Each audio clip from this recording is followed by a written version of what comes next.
Bayangkan, di tengah hiruk-pikuk kota, tiba-tiba dering telepon membawamu kembali ke hangatnya kampung halaman. Tapi, apa jadinya kalau dering itu justru membuka luka lama dan penyesalan mendalam?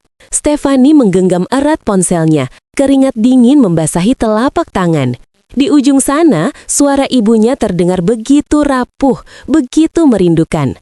Padahal, baru 2 bulan Stefani meninggalkan kampung halaman, mengejar mimpi di ibu kota yang menjanjikan gemerlap dunia. Namun, suara itu, suara yang selalu menenangkannya saat kecil, kini justru menusuk hatinya dengan rasa bersalah yang teramat dalam. Stefani tahu ibunya tak pernah meminta apapun, hanya kabar, hanya sapaan, hanya sedikit waktu dari putrinya, yang kini sibuk mengejar ambisi. Tapi, justru itulah suara yang selalu menenangkannya saat kecil, kini justru menusuk hatinya dengan rasa bersalah yang teramat dalam. Stefani tahu ibunya tak pernah meminta apapun, hanya kabar, hanya sapaan, hanya sedikit waktu dari putrinya yang kini sibuk mengejar ambisi. Tapi justru itulah yang membuat Stefani merasa begitu berdosa. Ia terlalu fokus pada diri sendiri, melupakan senyum tulus ibunya yang selalu menyambutnya di depan rumah. Suara itu adalah cermin, memantulkan bayangan dirinya yang egois dan tak berperasaan. "Halo nak, apa kabarmu di sana?" Suara ibunya memecah keheningan. Stefani menarik nafas dalam-dalam, berusaha menyembunyikan getaran dalam suaranya. "Baik bu, baik. Ibu sendiri bagaimana?" Ia benci kebohongan itu, benci harus menyembunyikan kenyataan, bahwa ia kesulitan makan, kesulitan tidur, kesulitan menghadapi kerasnya hidup di kota. Ibunya pasti tahu, insting seorang ibu tak pernah salah. Tapi, Stefani tak ingin menambah beban pikirannya. Ibunya sudah cukup menderita dengan penyakitnya, dengan kesepiannya, dengan hidup yang serba kekurangan di kampung. Stefani berjanji pada dirinya sendiri, suatu hari nanti ia akan membahagiakan ibunya, membayar semua pengorbanan yang telah dilakukannya. Tapi, kapan? Kapan janji itu bisa ditepati? Pertanyaan itu terus menghantuinya. Setiap kali mendengar suara ibunya di telepon, setiap kata yang keluar dari bibir ibunya terasa seperti cambuk yang mencambuk hatinya. Cerita tentang tetangga yang sakit, tentang panen yang gagal, tentang harga pupuk yang semakin mahal. Semua itu adalah pengingat bahwa di sana, di kampung halamannya, ada kehidupan yang jauh lebih sulit dari yang ia bayangkan. Sementara ia di sini berjuang untuk eksistensi, untuk pengakuan, untuk sesuatu yang sebenarnya belum tentu membuatnya bahagia. Stefani merasa seperti orang asing, terasing dari keluarganya, dari lingkungannya, dari dirinya sendiri. Ia merindukan kehangatan keluarga, merindukan canda tawa bersama teman-teman masa kecil, merindukan kesederhanaan hidup di kampung. Tapi, ia juga tahu, ia tak bisa kembali begitu saja. Ia harus membuktikan sesuatu, bukan hanya pada orang lain, tapi juga pada dirinya sendiri.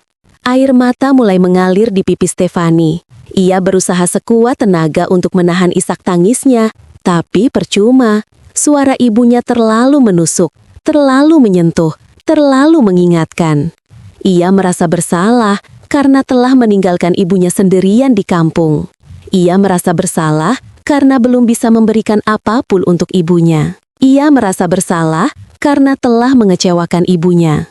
Stefani sadar ia telah membuat pilihan yang sulit, pilihan antara mengejar mimpi dan membahagiakan orang yang dicintainya. Dan untuk saat ini, sepertinya ia telah memilih mimpi. Tapi, apakah mimpi itu sepadan dengan air mata ibunya? Apakah kesuksesan itu berarti jika ia harus mengorbankan kebahagiaan orang yang paling berharga dalam hidupnya? Pertanyaan-pertanyaan itu terus berputar di kepalanya, tanpa henti. "Stefani, kamu baik-baik saja, nak?" Suara ibunya terdengar khawatir. Stefani tersentak dari lamunannya. Ia buru-buru menghapus air matanya, berusaha menenangkan diri.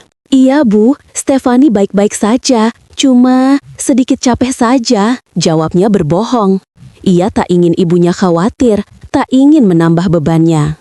Ibunya pasti sudah cukup menderita, tak perlu ditambah lagi dengan masalahnya. Stefani tahu, ia harus kuat, ia harus bisa menghadapi semua ini. Ia harus bisa membuktikan pada dirinya sendiri bahwa ia mampu meraih mimpinya tanpa harus mengorbankan kebahagiaan orang yang dicintainya. Ia harus bisa menyeimbangkan keduanya, antara ambisi dan kasih sayang. Itu adalah tantangan terbesar dalam hidupnya, dan ia harus menghadapinya dengan berani. Telepon itu akhirnya dimatikan. Stefani terdiam, menatap kosong ke arah dinding. Suara ibunya masih terngiang-ngiang di telinganya. Ia merasa seperti baru saja terbangun dari mimpi buruk. Ia sadar ia harus melakukan sesuatu. Ia tak bisa terus-terusan merasa bersalah, tak bisa terus-terusan menyalahkan diri sendiri. Ia harus bangkit, harus berjuang, harus membuktikan bahwa ia mampu membahagiakan ibunya. Stefani berjanji pada dirinya sendiri. Ia akan bekerja lebih keras, ia akan belajar lebih giat, ia akan berusaha lebih baik lagi. Ia akan membuat ibunya bangga, ia akan memberikan yang terbaik untuk ibunya. Ia akan membuktikan bahwa ia tak salah memilih jalan ini. Ia akan membuktikan bahwa ia mampu meraih mimpinya tanpa harus mengorbankan kasih sayang. Stefani membuka laptopnya, mulai mencari lowongan pekerjaan tambahan. Ia tak peduli seberapa lelah, seberapa sulit, ia akan melakukan apapun untuk mendapatkan uang. Ia ingin mengirimkan uang untuk ibunya, ia ingin membelikan obat untuk ibunya, ia ingin membelikan makanan untuk ibunya.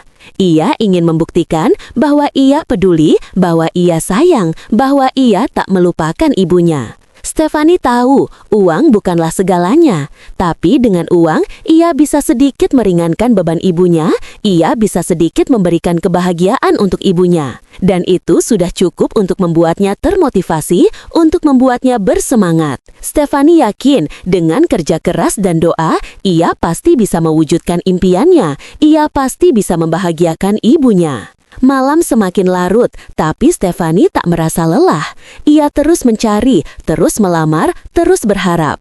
Ia tahu perjalanan ini masih panjang dan penuh rintangan. Tapi ia tak akan menyerah. Ia akan terus berjuang demi ibunya, demi mimpinya, demi dirinya sendiri. Stefani sadar telepon dari kampung adalah pengingat. Pengingat tentang asal-usulnya, tentang keluarganya, tentang tanggung jawabnya. Ia tak boleh melupakan itu.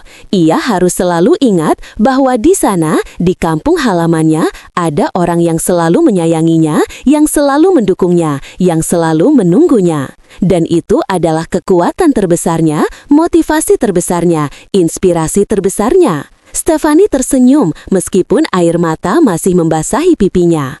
Ia tahu ia akan baik-baik saja. Ia pasti bisa melewati semua ini. Stefani menutup laptopnya, meregangkan otot-ototnya yang kaku. Ia berjalan menuju jendela, menatap gemerlap lampu kota. Ia merasa sedikit lebih tenang, sedikit lebih optimis. Ia tahu ia tak sendirian. Ada ibunya yang selalu bersamanya, meskipun hanya lewat telepon. Ada mimpinya yang selalu menantinya, meskipun harus diperjuangkan dengan keras. Ada dirinya sendiri yang selalu mendukungnya, meskipun kadang merasa ragu. Stefani menarik nafas dalam-dalam, merasakan udara segar masuk ke paru-parunya.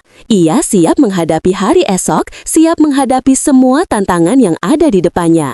Ia akan membuktikan bahwa ia adalah Stefani, putri dari seorang ibu yang hebat, seorang perempuan yang kuat, seorang pejuang yang tak pernah menyerah. Gimana guys, relate banget kan sama cerita Stefani? Jangan lupa ya, selalu ingat sama orang tua kita di kampung halaman. Mereka selalu menyayangi dan mendukung kita apapun yang terjadi.